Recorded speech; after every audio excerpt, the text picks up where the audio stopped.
Hi guys, Dave with First Place Auto Parts. And you know, recently I did a video where I compared the Chevrolet or GM Squarebody truck to the OBS truck, a little bit later model series, and identified what the nuances but also some of the cool features were. And let's say that you wanted to buy a classic truck, but you wanted to buy one on the cheap. That ship has sailed for the Squarebody, and to be honest with you, the OBS trucks are going up in price as well. Look, I bought my Squarebody truck, it's an 87, for $3,600 a little over a year ago. Look, I wouldn't let that truck go for $12,000 to $15,000 today. It's just gotten to be that competitive in pricing. But there are a lot of trucks out there that do have some good value still. And in today's video, we're going to take a look at just a couple of them in case you want to get a truck and you're not really brand loyal. Say you don't have to have a GM, but there's a lot of options out there for you to consider when looking for your classic truck. So why don't you stay tuned and let's take a look at what values there are in the older truck market right now.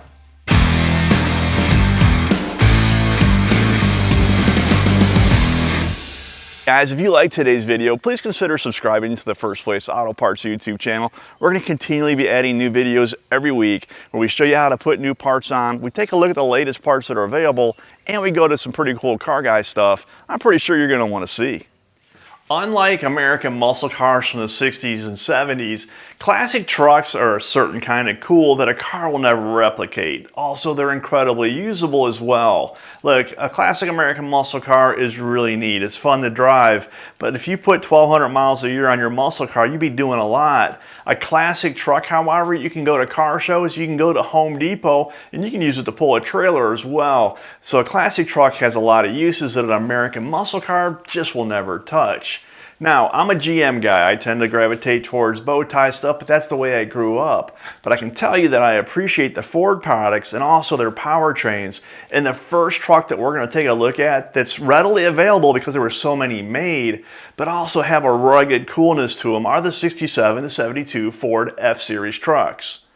And powered by everything from a 300 cubic inch super torquey straight six to a 302 cubic inch V8 to the monster 390 cubic inch FE motor, the trucks of this area had plenty of powertrain options to keep everybody happy. Now the styling, it's a little bland compared to the Chevrolets of the time, but the reality is that Ford really pursued the commercial vehicle owner. So these trucks tend to be very robust, if not a little bit plain. Now, if you ever heard of the Ford 9-inch rear end, you are more than likely you're going to find that rear end under this series of trucks. So if you're either hunting for that rear end or you're planning on building a lot of horsepower, you're going to have a rear end in that truck that is going to hold up to pretty much anything you can throw at it. Now look, in the case of this era Ford truck, my advice to you is to buy the best one you can find. Aftermarket support for these era Ford trucks, look, it's not nearly as good as it is for the GM Squarebody. So when you buy a truck from this area, get the most complete truck you can and also the best shaped truck you can as well. Look, the prices for these things in the $2,000 to $4,000 range, readily affordable, and it's something that you could use and drive every day if you wanted to.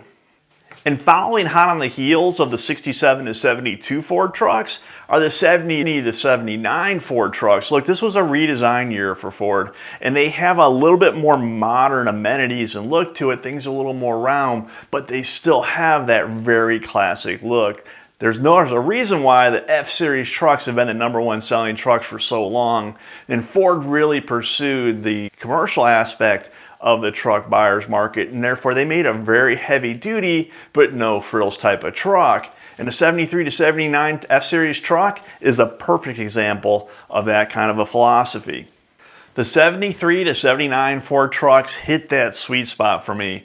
All the aluminum in the grille and the rounded corners, look, it's a really cool truck. In a four-wheel drive trim, that thing looks burly. Look, it's the 6th generation of the F-Series truck, and enthusiasts call this series truck the dense side.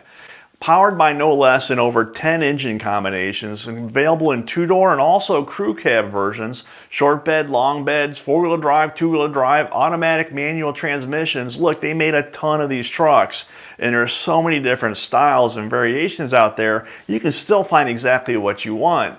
this truck is starting to enjoy more and more support from the automotive aftermarket and enthusiasts alike. So a truck like this, a good average condition truck, it's going to cost you more than the first generation F-Series truck we talked about. You're looking probably in the $6,000 to $8,000 range for just a decent truck that needs some work but will run and drive. So you're starting to get up in price, but you're still well below what a GM Squarebody of that era would cost, and is a great value.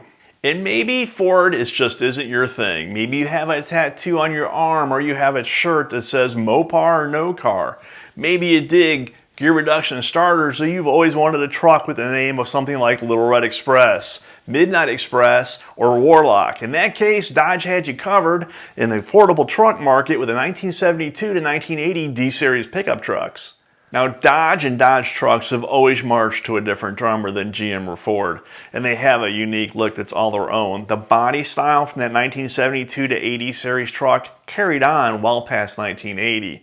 1972 was the first year for independent front suspension on the two-wheel drive truck, while the four-wheel drive trucks maintained their leaf spring front and rear suspension. But again, you could get these trucks in anything from a super slant six-cylinder to a 318 to even one of the bigger block MOPARs between the front fenders.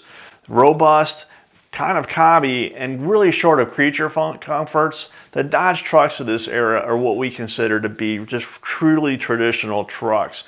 Run them hard and put them up wet. Look, the value of these things, you can pick a Dodge truck up, especially a two-wheel drive variant, for around $2,000 to $3,000. The big thing is make sure you get one that's complete, because the automotive aftermarket support for Dodge just isn't the same level as it is for Ford, which isn't the same level as it is for GM right now for that era. So if you buy a Dodge truck, look, you will be unique if you go anywhere in a Dodge truck, but people will stand by and admire it because the thing just looks so tough. It's so individualistic. But to own a Dodge truck is a little bit of a labor of love. You'll be searching for parts that your GM and Ford brothers are just going to be able to point and click. You're probably going to dig a little bit further, but it's well worth the effort.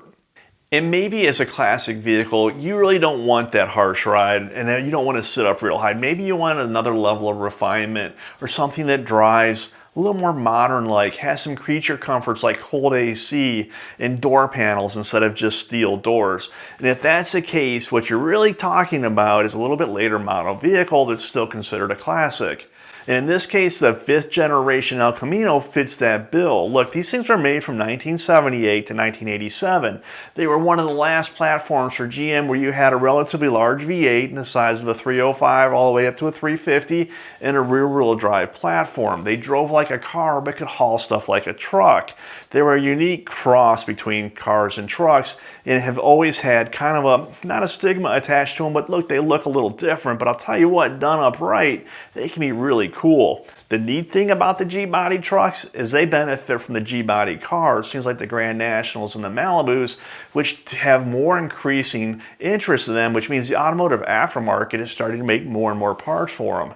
And they're relatively cheap. Look, you can pick up a decent El Camino for anywhere from $2,000 to $4,000. Now, the key with the El Camino is that bed is formed into the actual body itself, or the cab. So if there's a lot of dents, you're going to have some body work there. So that's one thing I would say if you're looking at a G-body El Camino, is try to get, again, the best one you can get. And that would really apply to any of the trucks, right? It's money well spent on the front end to buy a better vehicle, to not to spend on the back end and buy the parts. It can be a lot of work. It's a long expanse. It's very straight with some compounding curves in it. So it can be a little tricky to get right. But the El Camino is definitely something you should consider if you want a vehicle that can work as a truck but drive like a car and not beat you up as you drive it. Classic trucks are cool, and they have a ton of personality. They're the darling of the restoration market right now, and the prices are going up. Look, don't think that the only thing you can buy is a GM Squarebody or even an OBS truck. There's a lot of stuff out there that'll work as a truck and also give you that classic feeling. When you need parts or products, whether it's Go Fast or restoration, check out our First Place Auto Parts website, and I'm going to put some links in the description of this video where you can go ahead and find everything you need for some of the vehicles that we spoke about today, whether it's restoration, performance, or just repair parts. Guys, until next time, keep the hammer down, keep it between the guardrails.